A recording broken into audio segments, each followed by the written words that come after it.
I have never tried acid or any other mind-altering drugs apart from pot, alcohol, and 12 cold and flu tablets, not recommended. So this phenomenal experience was definitely not a flashback of an acid trip. Several weeks ago on a Thursday afternoon before sport at school, my good friend and I decided that we should alter our state of mind ever so slightly through a complex ritual we like to call getting shit-faced. I was not particularly in the mood to get stoned, as I tend to become very uneasy when I am the only one stoned in a large group, and my friend and I both do different sports, so I decided to only have one lungful of mildly potent grass, spun with some crushed rose petals. They do nothing to change the experience in any way. My friend is just a bit strange. We then proceeded to the yard where everyone was already lined up to go to sport.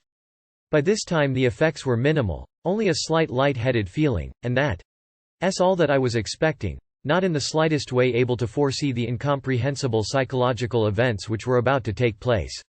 Waiting outside the bus, I was completely capable of participating in a normal conversation with a friend who was not on any drugs. I didn't even have any fragmented thoughts.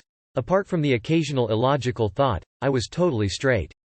I was later told that if I had not told them that I just smoked some pot, they would not have known. Now this is the good bit. I suddenly felt the urge to kneel down. It wasn't an overpowering compulsion to get closer to the ground, rather a feeling of, I'll be a bit more comfortable if I kneel. So I did. The way down seemed to be the turning point for the experience. The time dilation I experienced was incredible. What seemed to me an hour was only the time it took to get from a standing position to a kneel. I studied the warm sun's rays, which splashed onto the semi-dried grass where I knelt. It seemed to remind me of a time in my childhood that I had long forgotten, when my parents would take me to the river where we used to live. And for an instant I was once again there, filled with the same uninhibited innocent bliss that only childhood, and apparently now drugs, could evoke. This total bliss, although indescribably pleasant, came as a shock.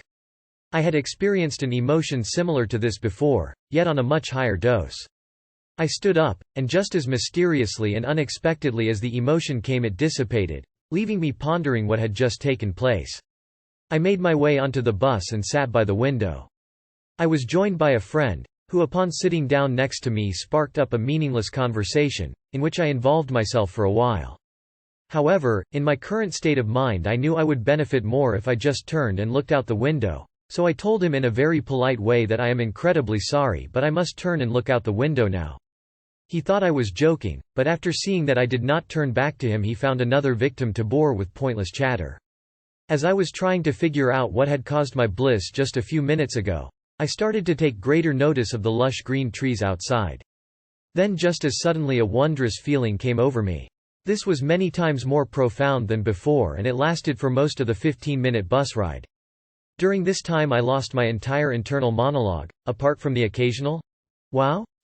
And what's going on?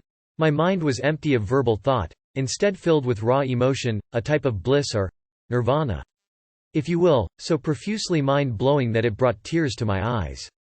An endless psychological orgasm is perhaps the closest verbal description I can put to it. Every stimulus from the outside world conveyed a type of wonder and pure undivided happiness that I have never seen the likes of before. This utopia stopped when we reached the pools, but then an hour later on the bus home I experienced the same phenomenon as before, on the same amazingly vivid scale. And to this day I occasionally have a glimpse into this state without any drugs and find that the world seems to have much more wonder and beauty than it once had.